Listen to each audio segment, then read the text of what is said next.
The Accidental Entrepreneur is produced by Beinhacker Law and brought to you through our affiliate relationships with the following sponsors. One of One Productions, the New Jersey-based podcast studio that produces and edits both audio and video podcasts. They sell equipment for the average podcaster and have even created a guesting kit exclusively for our listeners. North Authentic, the conscious hair care marketplace offering the cleanest brands from around the world. The Healthy Place, the e-commerce site with thousands of supplements to help you live a healthier life, along with natural solutions for chronic pain, stress, anxiety, depression, sleeplessness, and much, much more. And be sure to support the podcast by ordering some logo merchandise from our online store. Listen to all of our sponsors' commercials later in this episode and follow their links in the show notes to learn more about their products and services. A lot of it is their operating procedures because they have no idea where to even start with that. And then to actually set up the facility, they're not usually familiar with compliance and how strict a state will be, that like, okay, you know, your access control, or if this door doesn't lock a certain way, or if this camera doesn't work, if, all of these things, you have to be able to prove, how to use the point of sale system and that you have all your record keep. So it's all these little things that they don't realize will be looked at. We've had before a log for cultivation that we didn't title one of the columns correctly and had to change it, and luckily could change it on the spot. But it's the tiny things like that if the owners haven't faced it before, they will kind of panic, won't know how to fix it. And then the state will leave and they'll have to reschedule again for 2 or 3 weeks later. And then they'll just say, I'm sorry, we're leaving. Yeah. And if we're there, and they'll give them like a deficiency and, a report, here's what you have to fix. But if we're there, a lot of it we can fix just in the moment because it'll be little things. One time we just drove out to Home Depot because the state said, oh, we can see light under that door. So we drove to Home Depot to get one of those things, the like end of door things. Was this like where you couldn't have the windows, right? They had to be covered and all that kind of stuff? Yeah. And then the door to the outside. And they'll sometimes they kind of just make things up. The information provided in these episodes is for entertainment purposes only. It is not a guarantee of success or to be construed as advice of any kind. You should always seek advice from local licensed professionals before making any decisions. The dictionary defines an entrepreneur as a person who organizes and manages any enterprise, especially a business, usually with considerable initiative and risk. People often start a business without much choice, perhaps due to a job loss or just being dissatisfied at work, and they come up with an idea they just know can be successful. They become entrepreneurs by accident. That is to say, their success or failure happens by accident, not with intention. My name is Mitch Beinhacker. I'm a corporate attorney and a business advisor. You're listening to The Accidental Entrepreneur, my podcast about how to achieve success on purpose, not by accident. Join me along with our monthly guests where we share our knowledge and help you get a hold of your business. And now on to today's episode. Hi, I'm Juliana Whitney. I am the founder of Cann Strategy and co-founder of Leafsheets. I've been in the cannabis industry for 6 years, love it, and I'm working every day to build what the future of the industry will be. I'm from Vegas and now in New York, and I'm happy to be here. Okay, and welcome to another episode of The Accidental Entrepreneur. We have a special guest today to talk about cannabis. It's a unique time in New Jersey because I think as of yesterday, retail shops started opening. So it's the timing is very good. So I'll introduce Juliana in a minute, but I want to remind anybody listening, if you're listening on any of your favorite podcast platforms, please be sure to leave us a rating. And if you're watching us on YouTube, subscribe and hit the like button and all those great things so we can keep getting, good content to the people that need it. So Juliana, thanks so much for joining me. I guess you're in Vegas, right now? Right now I'm in New York. Oh, you're in New York. Okay, good. So it's not really early there then. So it's 11:30 for both. No. Yeah. Okay, good. So like I was saying, today's an apropos thing because I remember we connected recently and I had room in my schedule and you jumped on. And then I saw on the news last night, like the first 2 or 3 dispensaries opened for public use in New Jersey. So I thank you for coming on. I don't remember how we connected. I think it was through LinkedIn or something. Yes. And let's talk about, I want to talk about first about kind of your background, and because I know you have an MBA and your training and everything, and what led you to cannabis. And then we can have a whole discussion about like what's going on in the industry and things like that, and what Leafsheets does. Okay. Sounds good. Cool. So I started in the cannabis industry in 2015 when Vegas first opened. When Vegas first opened medical, and I was getting my master's in business, and I was a bit distracted because I'd started a nonprofit. So my parents said, you should take a leave of absence. You seem distracted. And that meant I had to get a job, which I did not like. Was the nonprofit a cannabis nonprofit, or was it something else? So you were just busy. You had a lot of things going on. Yeah, it was for girls in foster care. It was called That Adopted Girl. Mm-hmm. Oh, okay, nice.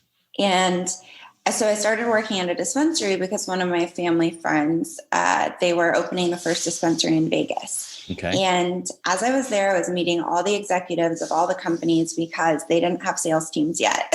They were delivering their own product in buckets. Okay. And in buckets. Jeez. In buckets. And then after watching kind of operating the dispensary and seeing what it was like to start up and seeing all the operational problems and loving startups and just business theory, I thought, okay, I might be able to do this in a consulting capacity. Got it. Let me see if I can.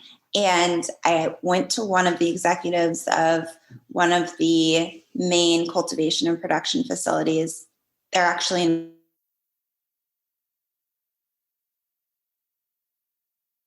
will you let me open your dispensary, because it was still closed, hadn't been approved or anything. And he said yes. So that was my first kind of client ever, and did all of their standard operating procedures for the state level, so regulatory stuff in there and everything, and got them approved to open, and then trained their team, brought in their first inventory and got them launched. I think it took somewhere between 8 and 12 weeks. And that was in 2016. And it wasn't as hard as it is now. Like the regulations weren't as crazy, or you have to do all those SOPs and everything that you do now? Oh yeah. They were still as crazy. Yeah. Okay. So when you first started in the business, you were working at a dispensary? I was working at a dispensary. So I was still working front desk at a dispensary and opening this other dispensary at the same time. Okay. And how did you learn? Because it was new, obviously this is 7-8 years ago. How did you learn all, like, what would you write in the SOPs and how would you write it? Yeah, all that. How did you figure that out? Because, Totally. So I kind of taught myself. I would look up SOPs for other types of companies, specifically pharmaceutical companies, and see how they were written, and then basically reverse engineer those also. And then look at the regulations, a lot of which give you the rules for what you have to do, and then combine that with my knowledge of how we did things. But sometimes the statutes would just like list the things that have to be covered, but you wouldn't know how you should write it. But it makes sense. You find an equivalent industry, right? And you see what they did in those industries. Yeah, exactly. And say, okay, we're going to do this. And then basically write out, here's how. Here's how we're going to do it. Exactly. Right. Now, was there in New Jersey, there's like page restrictions. Was there any kind of restrictions, or you could just write what you wanted to write?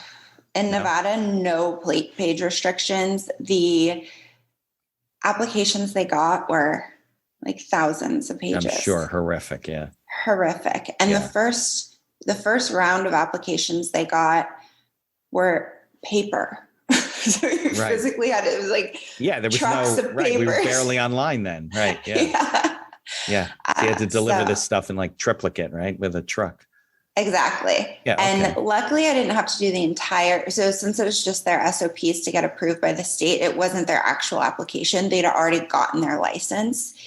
It wasn't an entire it was just all their SOPs.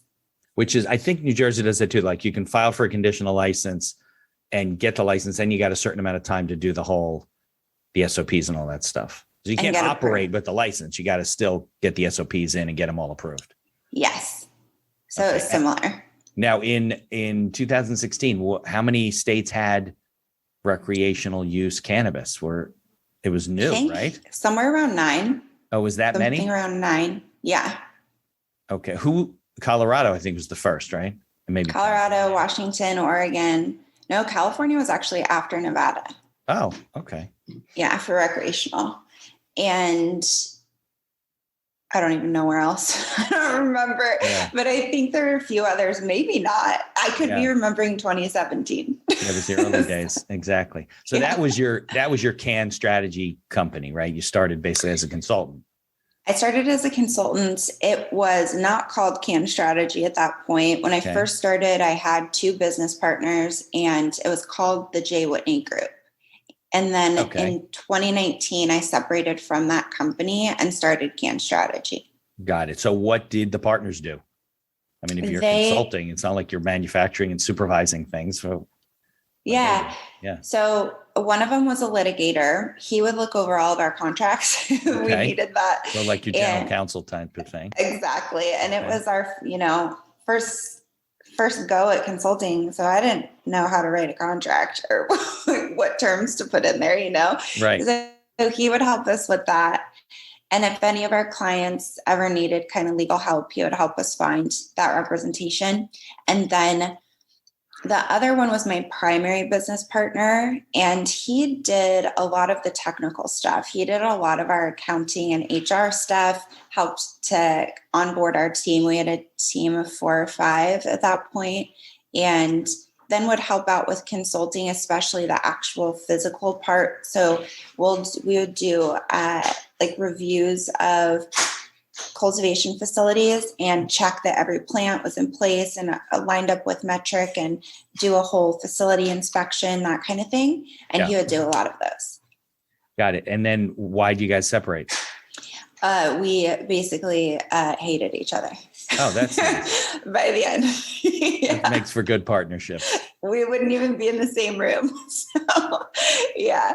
No, at least you got out, right? Yes, finally. Okay.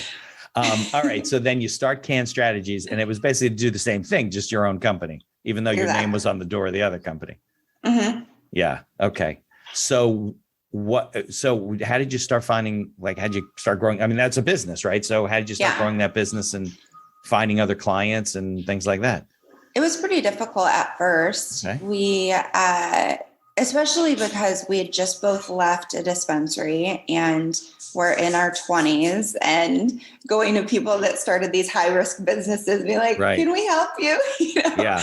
So to build that credibility, we kind of just did everything. So we would go to people and say, basically, what do you need help with? Everyone needed help with something, and would figure out how to do it. So if that was training, then I would kind of use what I know from my MBA studies about how to train employees and make it good for customers. Or we did recruiting, we did business plans, we did a feasibility study one time. So it was anything people needed at first. Were they coming to you before startup? They were like, we want to get into this, we don't know what to do? Or were they?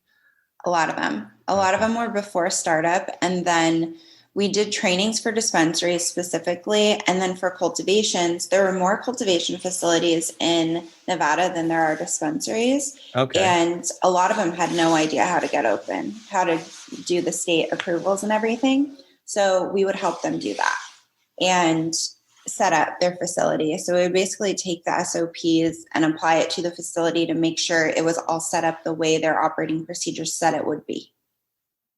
And cultivation, we're talking like grow houses, things like that, right? You don't just grow marijuana in a field. Exactly. Yeah. Yeah. Okay. So do you have people that you work with? So you write the application, you get them approved, you do the procedures. Do you have people you work with? If a person says, I don't even know how to set up this grow house. Yes. There must be companies that do that, right? Set them up. Yeah, specifically grow houses or cultivation facilities and processing facilities. I have consultants that I work with to help with that, who have specifically worked in those businesses. And then with dispensaries, I do that with a team of people. So we'll physically set up locations and help them figure out how they want to launch and their strategy for growth and all of that. You'll even help them find the location. Do you deal with all of it. Deal with municipality approvals and stuff? All of it. So yeah, to an extent. Okay. I don't do, if there's like legal paperwork for that kind of thing, I don't do that. No, they usually have their own. Yeah, someone local, and then always find all of their vendors. So their point of sale, all their technologies, set all of that up, and then coordinate, especially during the license process, coordinate with the construction team, with the architects, with the accountant, all of that to set everything up properly and kind of set up who they'll work with in the long term to make everything work. So they're not running around crazy trying to find out who to work with. Got it. By the way, I hear some background noise. Are you in a Chinese kitchen or something? Yes. Can you guys stop doing the dishes? Thank you. That's funny. We can hear all the things. That's funny. This is all live. We'll do it on the fly. Sometimes you hear background in my place too, because I'm in a co-working space, like people screaming and stuff. Exactly. Got it. That's what you can do. So I'm always curious because as I got involved in the business in New Jersey, there are a lot of, not obstacles, but there's a lot of things that you really need to know and figure out in order to get off the ground. So what have you seen like that? What are the biggest challenges? And obviously it must vary from state to state that these business owners face to get open. Like the obvious things don't seem to be the problems. It's more like the details and all that type of stuff. Right. A lot of it is their operating procedures because they have no idea where to even start with that. And then to actually set up the facility, they're not usually familiar with compliance and how strict a state will be, that like, okay, your access control, or if this door doesn't lock a certain way, or if this camera doesn't work, if, all of these things, you have to be able to prove, how to use the point of sale system and that you have all your record keep. So it's all these little things that they don't realize will be looked at. We've had before a log for cultivation that we didn't title one of the columns correctly and had to change it, and luckily could change it on the spot. But it's the tiny things like that if the owners haven't faced it before, they will kind of panic, won't know how to fix it. And then the state will leave and they'll have to reschedule again for 2 or 3 weeks later. And then they'll just say, I'm sorry, we're leaving. Yeah. And if we're there, and they'll give them like a deficiency and, a report, here's what you have to fix. But if we're there, a lot of it we can fix just in the moment because it'll be little things. One time we just drove out to Home Depot because the state said, oh, we can see light under that door. So we drove to Home Depot to get one of those things, the like end of door things. Was this like where you couldn't have the windows, right? They had to be covered and all that kind of stuff? Yeah. And then the door to the outside. And they'll sometimes they kind of just make things up. And it's important to know that too. So if you're an owner, you usually haven't read every regulation and memorized it. And when we're there, what we can do and have had to do a lot is regulators, because they're new too, will make things up, I think, to feel important, or I don't know. It's human nature, right? Isn't it? Yeah. And we'll push back on it. And that's not you don't have to accept the rule. It, right? Yeah, exactly. So have you found some states to be much more difficult to deal with? And because I know New Jersey's new, but my experience with the state of New Jersey for other things, they're very difficult. They're very particular. And like you said, some of it's human nature, depending on who you're dealing with. Some are very accommodating, some aren't. But I think in general, New Jersey is like a difficult place to do business. So have you found that in some states versus others? That it's just difficult to do business? Everywhere? Kind of. Yeah. It's a lot of times because every state is trying to, not flex their muscle a little bit. Yeah. Yeah. And they don't want to mess up. They're like, we don't want to be the state that's a disaster. Right. They'll be so strict and so specific, and that can be exhausting. Yeah. So, one of the things I thought were interesting, and I'm not sure you can explain to me how it works, is people don't think about when you have a store, right? You have an alarm system, you have locks, but you're talking about housing a federally illegal Class 1 substance that everybody wants to steal for the most part. So how, like, does security have to be cameras and an alarm? Do you have to have an armed guard? Do you have to have dogs on site? I mean, what kind of, and does that vary from state to state? It actually doesn't vary from state to state very much. Okay. A lot of them have similar requirements. They'll have, okay, you need this type of camera that can see this far, can see in the dark. You have to have this kind of lighting inside and outside. You have to have access control systems. We usually have to write out who has access to each area. So like regular, ground floor employees can't access this area at all. And so we'll write out who has access to everything. And then you'll always have a security guard. They're not always armed, but you always have some kind of security on site personnel. During office hours or overnight or during operation. And then some places will do overnight as well and have a guard that walks the grounds, depending basically. on what's going on. Yeah. Now I've heard also that if you do, like, your security plan has to include like a schematic to show where the cameras are and how they're going to be connected. Right. And you need plans of your building. A lot of people don't think about this. They're just going to say, oh, I'm going to put up cameras and we can remotely access them. And exactly. And even the detail of the drawings, the way that I learned how detailed drawings needed to be was the first out-of-state client that we had at the J. Whitney Group.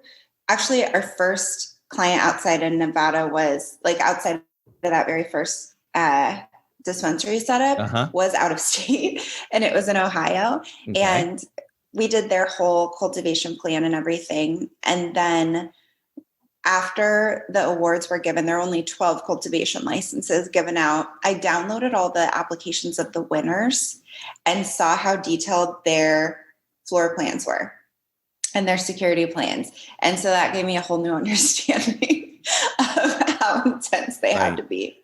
So do you need architectural plans for your space, or can you just use a drawing from the building owner that shows the space and you give it to your security guy? Or, you need plans. You need architectural plans with most states. So it's funny. Some of them, you don't need a location, but you have to have a floor plan. I think because how can you have one without the other? Yeah, I think because they want to see that you know what you need on your floor plan, it seems. And so you know that you need this vault, you need a place for cash, X, Y, Z. And then you can indicate, there's security teams that I'll collaborate with that will do the security overlay. I actually have won a couple licenses doing that myself, though. Doing the overlay with because you've seen so many of them, right? Yeah. So you don't necessarily. So if you've done this before and you have an overlay and you know the specs, you don't have to have a security company on board at that point. You don't have to. Right. No. What about the accounting side of it? Do you have to have an accounting team? You have to have somebody selected who knows 280E, right?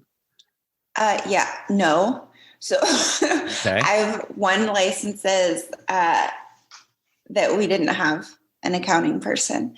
I think we may have had an accounting person review it, but they didn't really have much input because we've got like pre-built financial plans, and we'll alter them for each state based on, how much wholesale is and how much the state tax is and whatever other rules.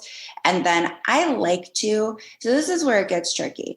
Clients are already paying a lot for legal representation. They're paying a lot for a consultant. And then for me to go, okay, also we need to hire an accountant and a security team and an architect. Yeah. Right. It gets expensive. It's so expensive. So some of them have the capital to do that and some don't. And it's not advisable. I would advise we collaborate with those professionals for those pieces. But if some clients just don't have that extra capital to do that in that moment, then we'll do our darndest, Right.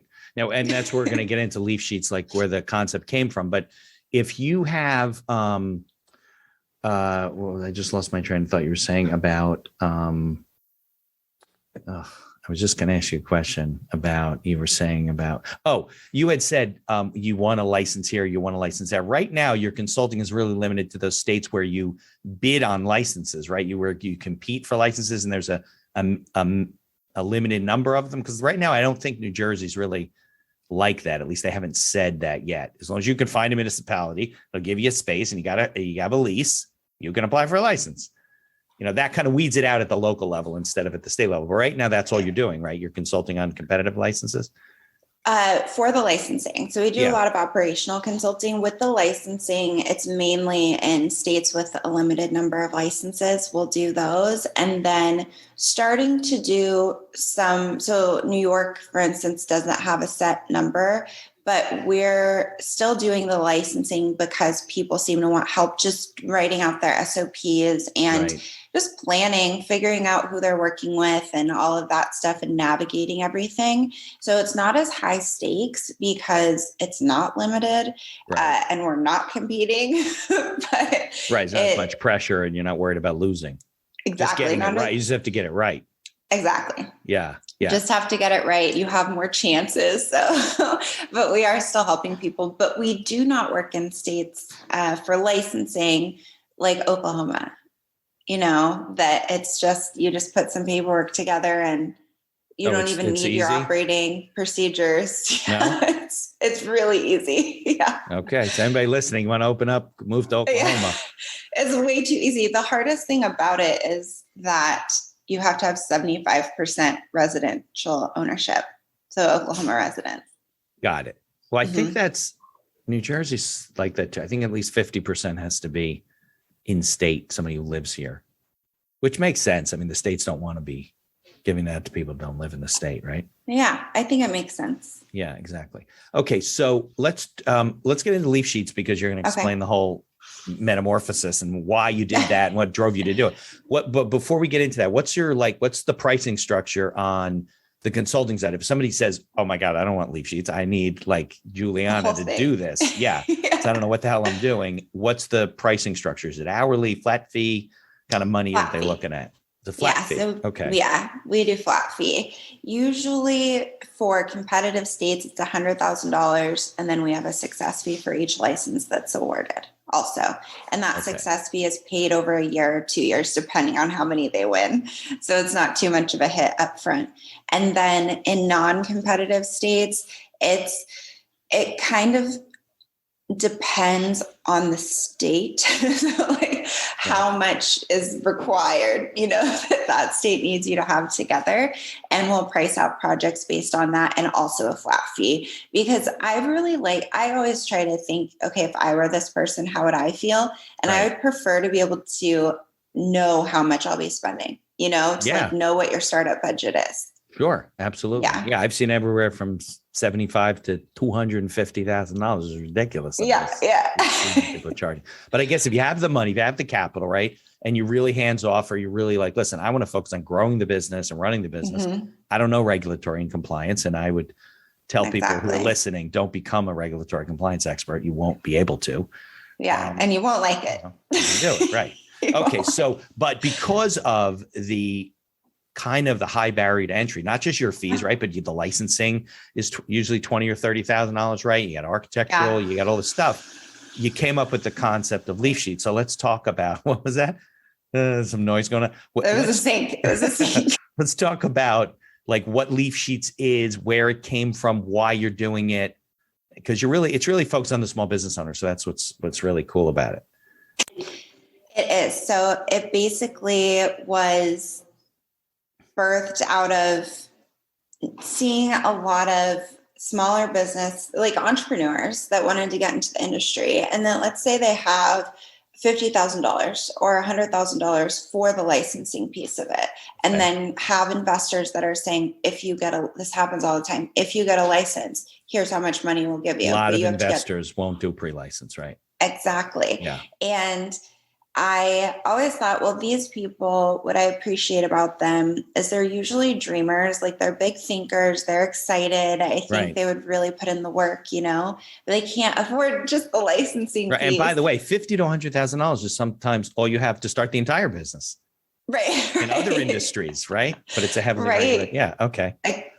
And I thought, okay, if I figured this out on my own, other people, if I can figure out how to teach them how to do it and give them 75 to 80% of the way there. So, because just like you said, when you first read an application and it says security plan, people write, we'll have this, we'll have that, and not understand. Yeah. So if we can give them the bulk of it, and then also resources so they can know how to navigate things to customize their sheets. That's what we call them, sheets. Okay. Then they can have something substantial. And let's say they were in New Jersey where it's not totally limited except by kind of the local restrictions. Yeah. Then you may really have a chance in New York. You'll really have a chance. California, Oklahoma, like all the states. Let's say Oklahoma, you don't need it to get licensed, but you need it to get open. So then you have it.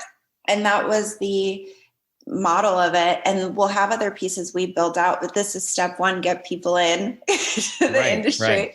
Here's a word from our sponsors. Looking to get into podcasting? Maybe to market your business for your own enjoyment, or because you have a message you want to get out there. One of One Productions is a New Jersey-based studio just over the George Washington Bridge that caters to the booming business of podcasting. They offer a comfortable atmosphere using the latest technology available to record your podcast.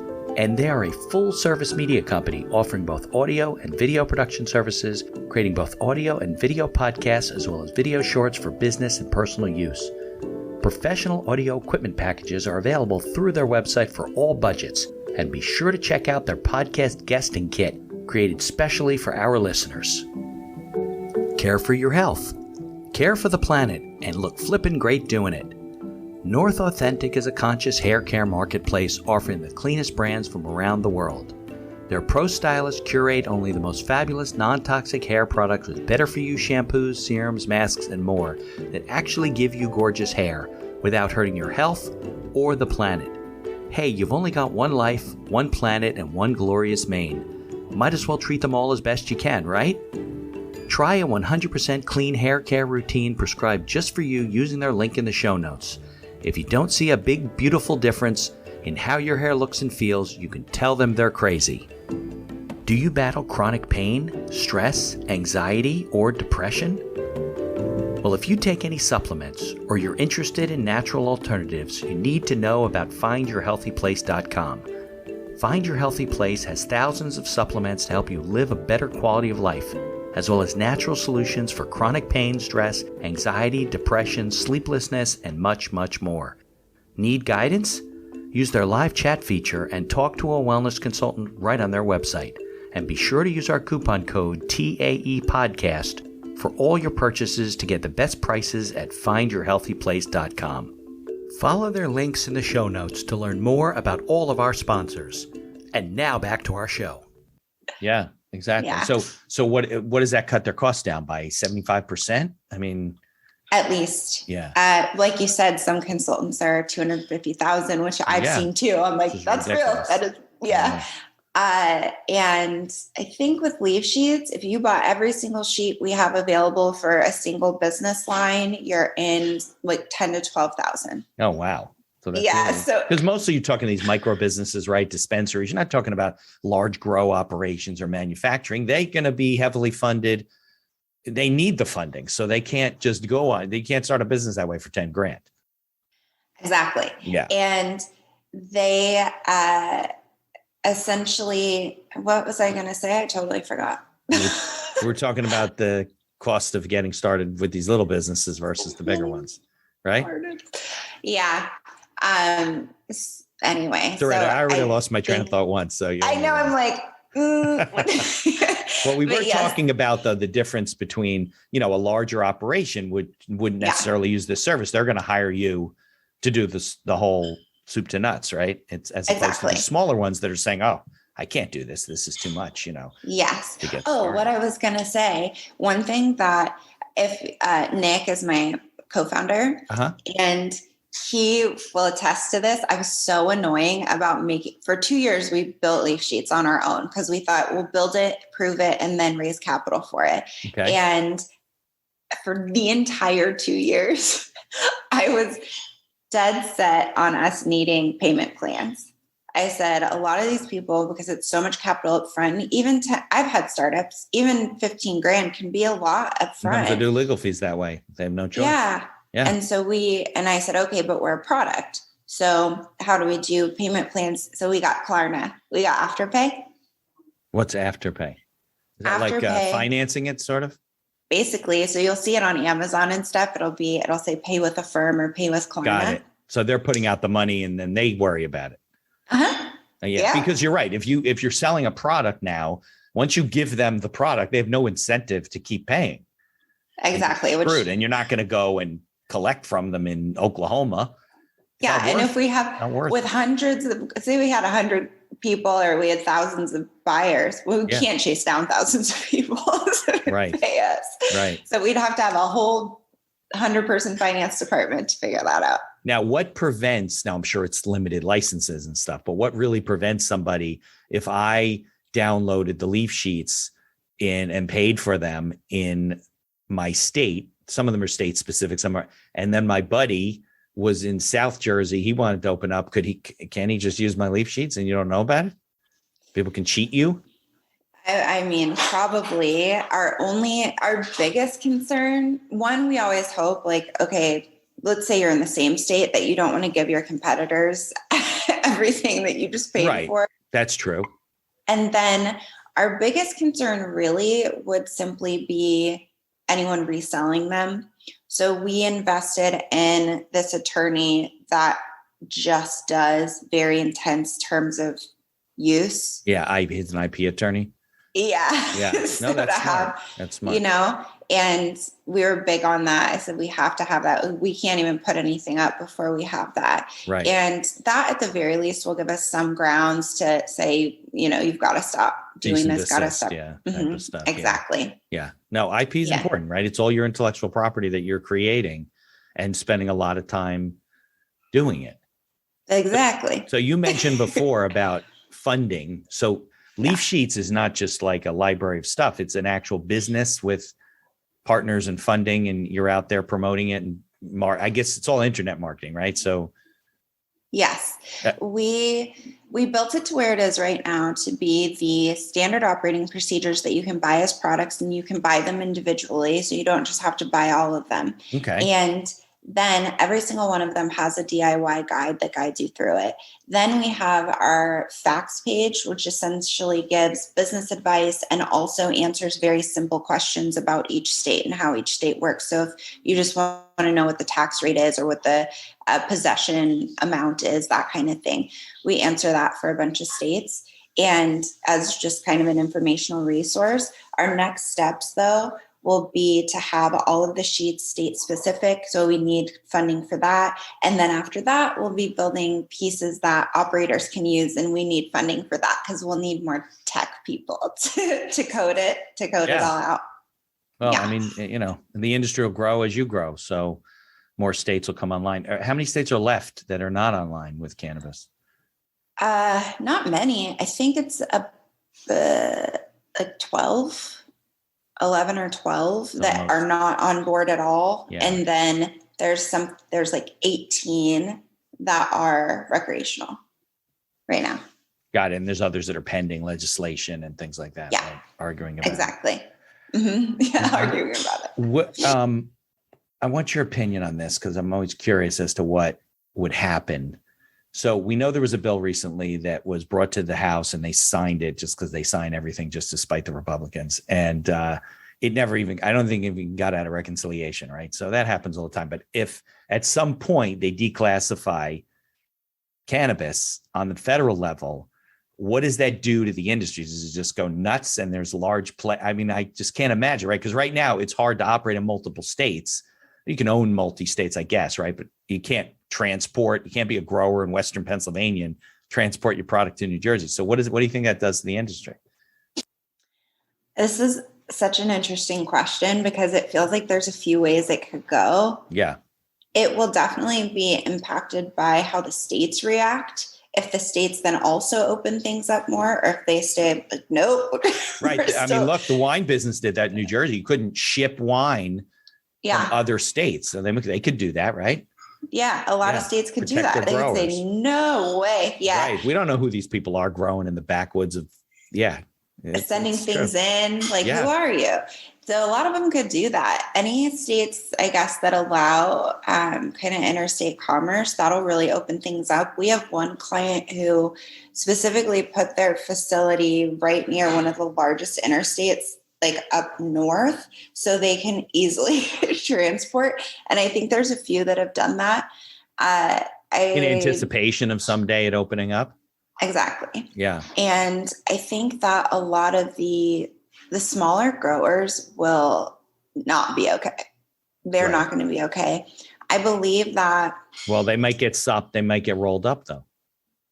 That would be great. Yeah. That would be so great if the smaller ones got rolled up. Yeah. And I do help people right now to just sell their facilities, because in some states, all the, big players are already there and the little guys are already struggling because of it. Yeah. And then with retail, hold on one.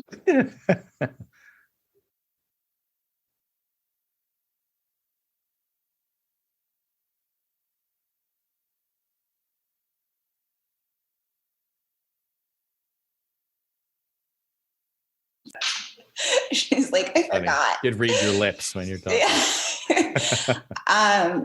So what was I telling you? We were talking about multi-state and the little guys being pushed out. So you range for their sale and their purchase and stuff like that.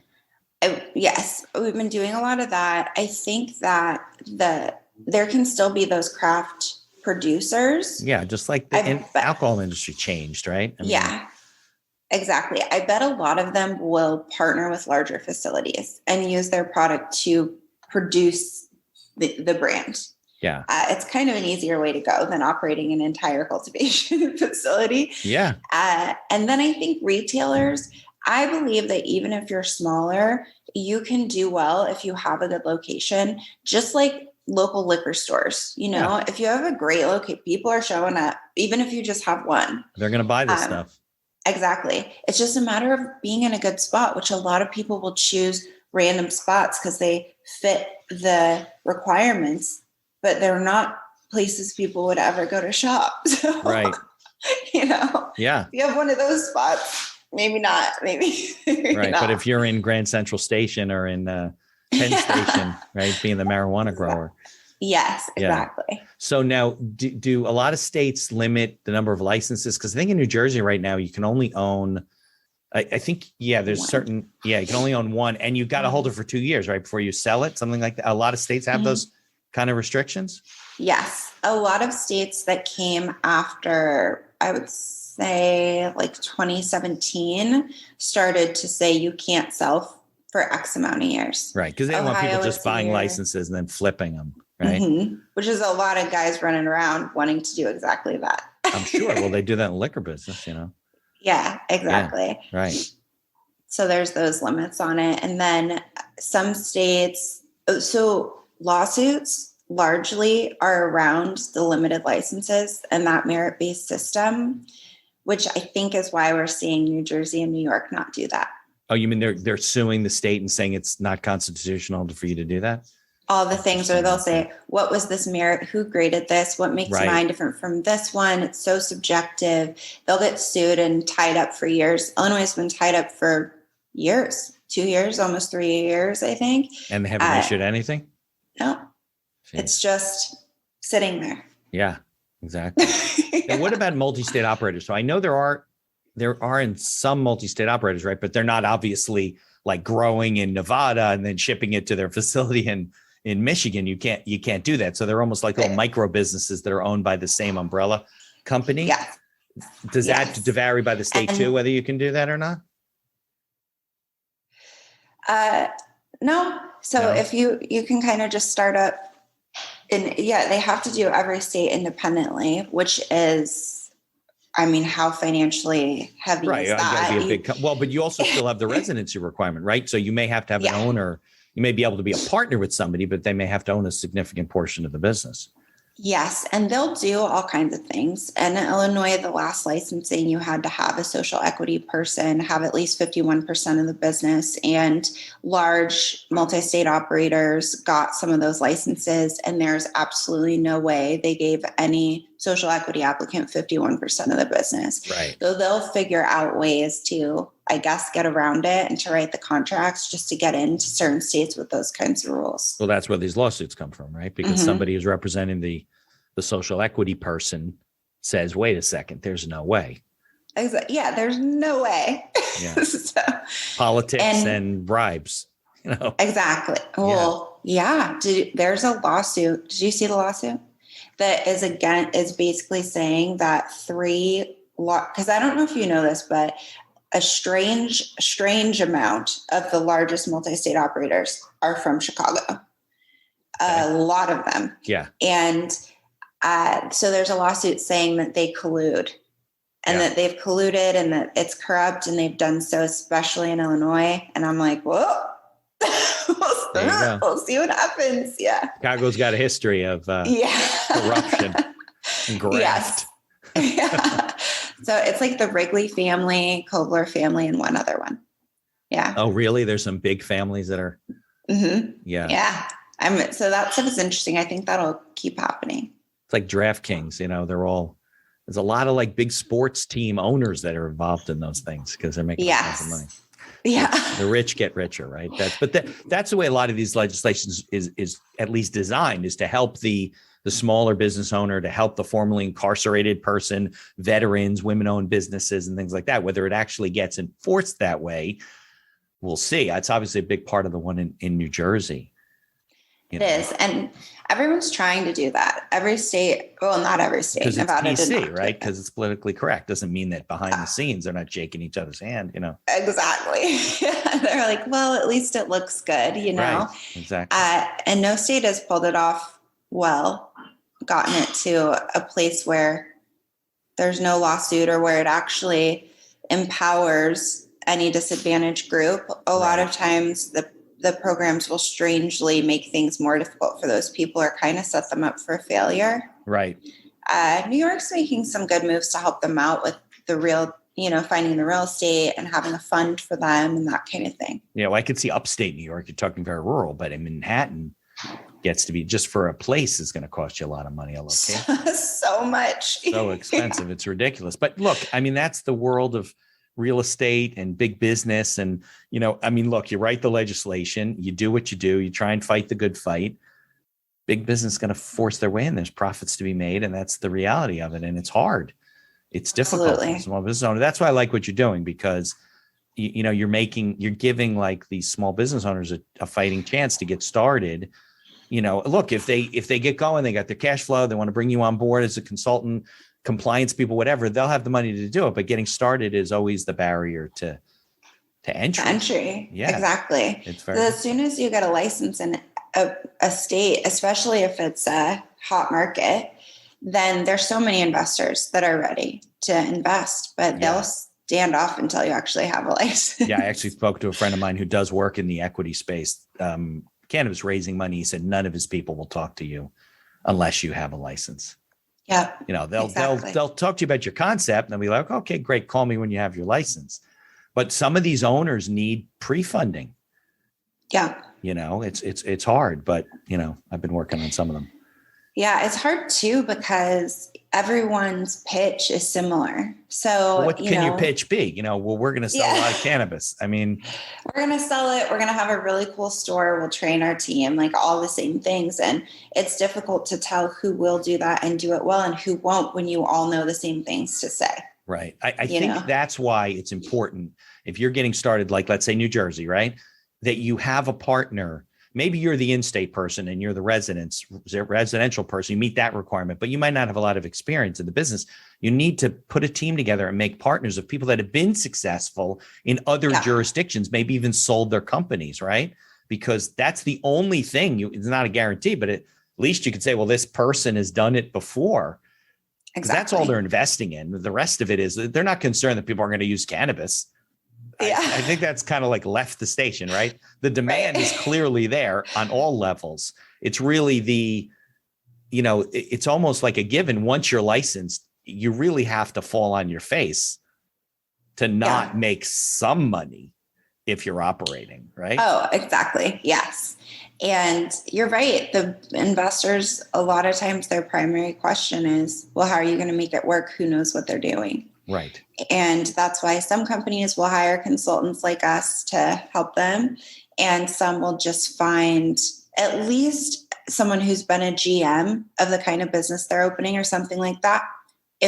Which so it's cool to have an owner because they know the back end, like business structural stuff.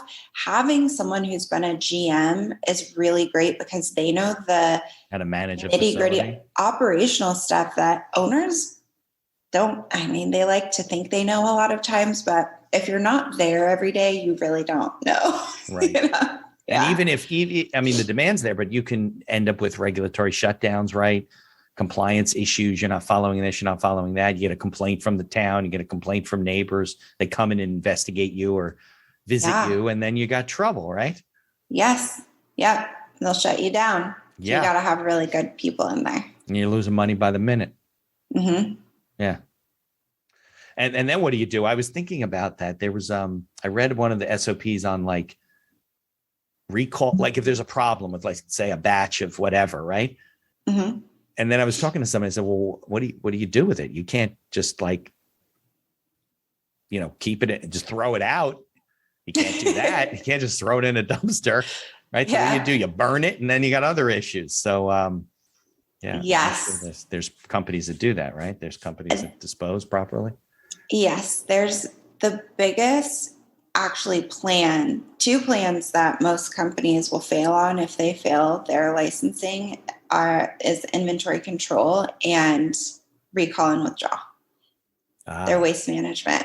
Got it. And the waste, usually they say you have to grind it up and make a 50-50 mix with an organic compound. So you'll do paper, you'll do coffee grinds or something, dirt, and mix that to make it unusable. And then where does it go? And then sometimes there's waste companies that will take it, and sometimes you just put it in the trash because if someone took it, they would just have dirt and can't do anything with it. Can't do anything with it. Okay. Well, but you don't think about these things. There's a lot of, there's a whole industry, obviously, of all kinds of professionals now that are going to benefit from these companies that need these kind of resources. Mm-hmm. Hauling and sanitation is obviously one of them. It is one of them because it's important. Yeah. And the tracking. Think about it.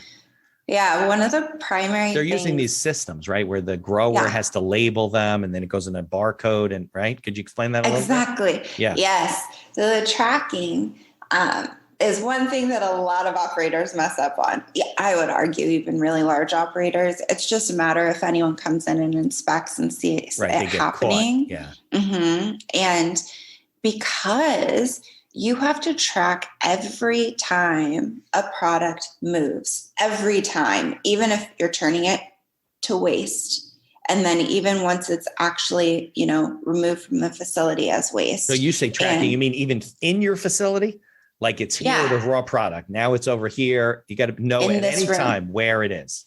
You have to, at all times, you have to know where it is. And the tracking system needs to know where it is. And that usually reports to the state.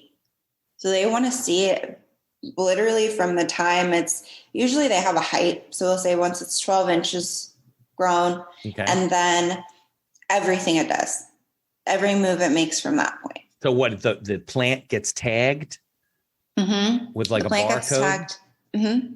And then it's got to be put in something with the barcode and because now it's like dried substance, right? It can't tag each little leaf. So that's got to be in a container, properly labeled, right? Yeah. So when they're growing, either the pot or the plant itself will have a little tag on it. Okay. And then once it's harvested, you still have to track it there. And then once it's actually trimmed, then you usually have large bins and those have the tracking number. And then every state has a different rule for what a batch or a lot is. And they will define those two words differently, but like you have to have it. So Nevada, it's every 5 pounds gets tested. Okay. So they'll keep them in bins that are 5 pounds. Got it. Yeah. So what are they testing for? Like THC levels or other things? Terpenes, cannabinoids, mold, heavy metals, yeast, Oh yeah. bacteria, It, right? pesticides. Yeah. Yeah. All That's of the that. problem, right? This stuff gets out in general circulation. It's got mold in it and people getting sick. Exactly. Yeah. You don't want that. And that's when something will be recalled if consumers say, there's an issue with this, or that I think it was Curaleaf in Ohio, and they accidentally released a CBD product that actually had THC in it. So it was a CBD product, not a cannabis, and it had THC in it? Yeah. And so they had to recall it. Yeah. I was like, oh, whoops. Which is why you want to train your team well. It's so important because all that stuff is in their hands. Right. They got to know what to do when it happens. So do you see a lot of recalls? Are there a lot of situations in different states where things can happen? It rarely happens. Yeah, rarely. Well, that means that the mechanism in place works, right? That they track things and they catch it early. Because there has to be contamination and problems with product. It just never makes it out to the street. Right. Yeah. So when you have your lab testing and then you can know, okay, this flower didn't pass. I can't even sell it. Right. And some places will let you then use that. Some will let you remediate it and try and make it okay and get it retested. Some will let you process it and make it into extract. Okay. And some will make you throw it away, like just quarantine it and waste it. And that varies state to state? It varies state to state. Having to waste that's a lot of money, It's a lot of time and money. I think that the growing side of the business is like the most risky, right? You really need to know what you're doing because, I've had conversations with people that are like, well, we're not going into growing. You have to know what you're doing. You're going to kill your crop. Forget about it. You're done. Yeah, that's a smart take. I know people that they think, oh, only cultivation. I'm going to go into cultivation. And it's agriculture. So like you and I will open a farm and we'll start farming and all our plants are going to be fine. And we're going to have a big crop. Exactly. I kill all the plants I have. So. And then you have to really hire the right people who actually, this is one of the biggest problems that a lot of cultivation facilities have had is that they'll hire people that say they know what they're doing and maybe have experience. And with these plants, you just switch states. So there were consultants from California that came to Nevada, set up giant facility, didn't know how to correct for the climate. And You can't just grow it the same everywhere you go, right? Exactly. So you really need smart people. It's not just a bunch of weed growers. These guys, it's so funny because you'll meet them and sometimes they seem totally just super lax, so casual. But when they're doing what they love, they are like mad scientists. Yeah. No, they understand the science of growing it. Exactly. Yeah. So it's important. Yeah. I would think that's the hardest part, right? Just because you're opening a facility doesn't mean you know what you're doing. You got to hire somebody and Yeah. You got to know what happens. Like if you get little bugs, what you do, plant issues, I would think that the bet to me, and I could be completely disagree with me. The manufacturing side of it, I think would be, you're not dealing with the general public directly, right? You're dealing just with I guess things could still get out there and you got to recall them. You don't have the growing side problem. Yeah. Your security is different because you're not having the general public coming in. The money situation, you're not having to, have people come in with debit cards and swiping things and things like that. I would think that would be a little bit safer, but it's not for the small business owner, right? Because you can't open a tiny manufacturing facility because you need to make enough product to be able to sell to people and to meet the demand. Yes, you need scalability and consistency for the consumer that they can always go to the store and always find your product. Right. And I agree with you because anyone who gets cultivation, I always say you've got to get a production facility, production, infusion, manufacturing, whatever it's called. Right. Because your inventory lasts. So when you're dealing with flour, will degrade. It'll degrade. You got to get it out there. Yes. And with extractions, they will last way longer. So if you have an issue with a sell-through rate, it's more forgiving than if you've got flower sell-through problem. And also the extraction and the production facilities allow you to build true brands, which I think is great, Yeah, I was going to ask you that. So you said about you want to build a brand so they know that they're buying your joints, your extracts, or whatever it is, right? Exactly. So they want to know that. And then when you can make, mints, and you can make drinks, and you can make whatever else you come up with. Gummies, right? Chocolate. Exactly. And build a really cool brand. Then really all you need to be great at is marketing. So you make Well, now you're building value, right? Because you're creating a brand that has value. What do you think? What have you seen are the most popular products? Are they extracts? Are they edible? What the heck was that? Was it a pipe, like a bagpiper in your kitchen? Just feedback, maybe? Just feedback? I think it was either a phone or a doorbell. Oh, okay. Sorry. So I don't care. I like it live. It doesn't matter. So is it more? So what's been more popular? Is it like edibles, joints, things like that?